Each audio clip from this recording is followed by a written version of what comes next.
introvert, amplified introvert. I'm an introvert, amplified introvert. Hey there, friend. Thanks for tuning in. This is Rob with the Amplified Introvert, and you're listening to episode 3, Ditch the Small Talk. So first, I want to say thank you for listening, friends. Publishing this little thing, whatever it is, each week, all right? It's become a highlight of my week where I can just sit down with you and chat, get a few things off of my chest, and explore some of the things that matter and just talk about things that I've learned over the years. And it's because of listeners just like you that I'm able to sit here and do that. So last week, I talked about the art of setting boundaries to protect your precious energy. Right?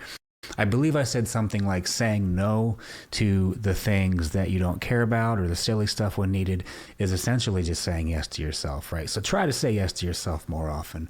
And I really hope you've tried to put that into practice last week. So it is a continuous practice, but it's one that totally deserves the effort. Now, sometimes we just get caught up in being a people pleaser and need the extra push. I've been there a lot myself. I get it. If that's you and that's the push you need, here's your push. Here's your reminder. Take that time out for you. Get those blocks of time in each day, 15, 20, 30 minutes, time out for you. This week, I want to talk about something else that's very common among introverts. It's a just tremendous challenge for us, and that's navigating conversations, especially the dreaded small talk. Let's ditch the small talk. And as someone who spent 25 years in marketing, that is a field that often demands constant interaction. I've had my share of all of those things. Does anyone actually like small talk or buzzwords? Have you been there? And let's be honest, for most of us, feels like running on a treadmill. We're constantly expending energy without really getting anywhere. So we start thinking of something else, or we look elsewhere, or we'll just stand there with blank looks on our faces and hands in our pockets. And then what happens? We get mislabeled as being shy or antisocial. We're misunderstood often. It happens all the time. And it's not that we dislike people. It's that superficial chit-chat can be incredibly draining, and it often feels insincere. But as you and I both know, not talking about these things or not wanting to engage in small talk can also make some people insecure. Well, many of us introverts, we simply avoid it or we just put our mind elsewhere. It's because we're wired for depth, not drivel, right? We crave meaningful discussions that stimulate our minds and our souls, allowing for a genuine exchange of intriguing ideas and emotion.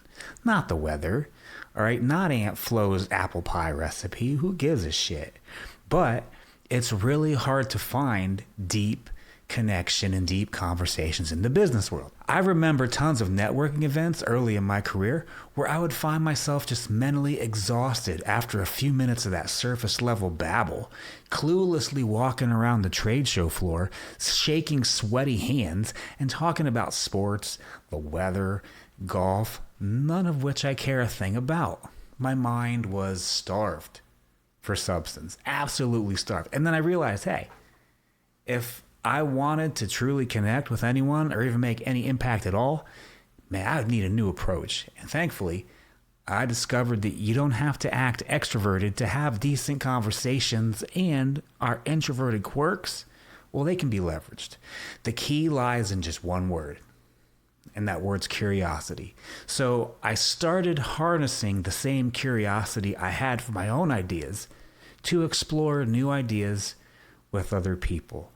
I began to become as interested in others as I was interested in myself. I know it sounds self-centered, but you and I both know we spend a lot of time in our heads. We love our ideas. I can sit there and think about something I'm painting, drawing, or working on, or a song I'm working on, or even a toy I want to get for my cat. I can sit there and think about that for an hour, and I'm thrilled in my own head, but it's not thrilling for others. But if we take that same level of curiosity and we push it outward and project it. They say that if you smile at the world smiles back.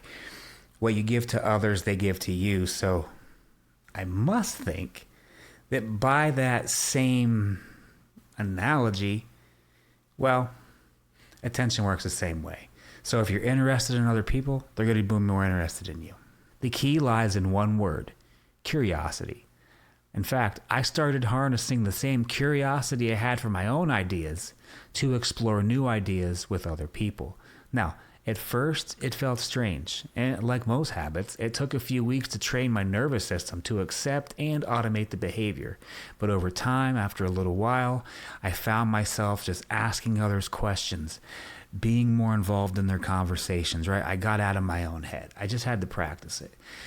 Because for most of us, we don't like to pry in a conversation. It makes us feel bad to ask questions. It feels almost invasive because we don't like that, right? It might cause a spike in cortisol levels or stress for us, but for some it makes them feel good. To have meaningful conversations with other people, this is exactly what you must do. Learn to ask better questions during the discussion. And then, once you're asking questions, you can transform that shallow conversation into something with deeper meaning, right? You want to transform the shallow. So you first need to take control of the discussion by asking thoughtful questions at the right time. Now, don't be rude or interrupt. Actively listen to the other person. Then after listening, ask questions. It's that simple. So here's how I transform shallow interactions into opportunities for deep connection, leveraging simple questions and deep curiosity. The first thing I do, I ask why questions. Now, this is the gateway to depth, ladies and gentlemen. Instead of asking questions that can be answered with a simple yes or no, or sticking to surface level what and how questions, try to get to the why. This immediately invites a more thoughtful response and reveals deeper motivations. For example, instead of, "Do you like your job?" try and ask them, "What do you find most interesting or challenging about your work right now?" Do you see what I did there? Do you like your job? They can just say yes or no, and they can completely exit out of the conversation, and then it ends, and it's just really awkward for both of you. But if you say, "What do you find interesting or challenging about your job?" or "What's the most exciting thing you're working on right now?" Something that goes a little bit deeper than just surface level can really invite a nice conversation. Now, the next thing, and this kind of ties into that, all right, asking why questions. This is going to give deeper discussion. You're going to find out more things about the person. And this is going to evolve into what I call shared interests. Once you're learning more about the person, you might find out they like to ride bikes, they like cats, they like weightlifting, they like to drink Pepsi. There's a whole variety of things that you can use from this discussion now to have a shared interest with that person. We often connect best through shared interests, in fact. And if you notice a clue about someone's hobby or an interest they have, maybe it's a book they're reading, a band on their shirt, it could be a comment they made about a project they're working on, use it as a springboard. Ask about that. Say, "Hey, I noticed you mentioned XYZ. What got you into that?" Or, "What's something you're really into working on right now?" You know, people love talking about what they're passionate about. They love talking about themselves.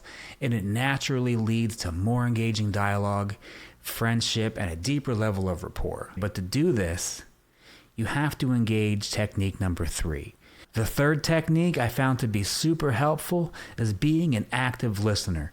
Now, this is your superpower. Okay there, Clark Kent? This is where introverts truly shine. Instead of thinking about what you're going to say next when the person's talking, focus intently on what they're communicating and ask follow-up questions based on their responses.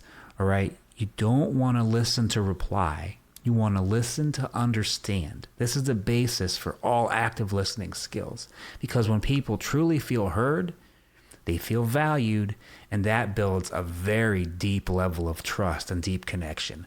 So give it a shot. Put active listening into practice. And don't fear the silence. Number 4, introverts, we're often comfortable with pauses in conversation. We use them to process thoughts. Maybe we're daydreaming and we'll just use that bit of time to finish the idea we just had. However, a lot of extroverts and other people, This might make them uncomfortable, and they may feel compelled to feel every bit of silence. Get used to silence. Use pauses in discussions. They're actually very powerful. Don't feel pressured to rush. It can allow for much more thoughtful responses from both sides, so give it a try. Number 5, use observations as openers. Now, instead of a generic, "How are you?" make an observation about the environment or something the person is doing. Say, "Hey, that's an interesting piece of art. What do you think of it?" Or, "I love the music they're playing here. Do you like this kind of thing?" Now, this is a low pressure way to initiate a conversation and see where it leads. So these are 5 things that I have learned in my career as a marketer and just through my 46 years on this planet that has helped to take me from a really shy person, a person that'll stand in the corner and people watch, to someone that can actually become the life of the party, initiate sales deals, and bring down millions of dollars for my clients. So I really wanted to share that with you, all right? Don't try to impress people. Connect with people, okay? That's the goal. The goal is connection. By leveraging your natural curiosity, your listening skills, and your preference for depth, you can transform shallow conversations and build the meaningful relationships that you deserve, all while honoring your introverted energy. So I'd love to hear your experiences. What is one thing that you found helpful for turning small talk into real talk, or for having deeper discussions? I'd love to know. Share in the comments below. So thank you for listening, and until next week, keep amplifying.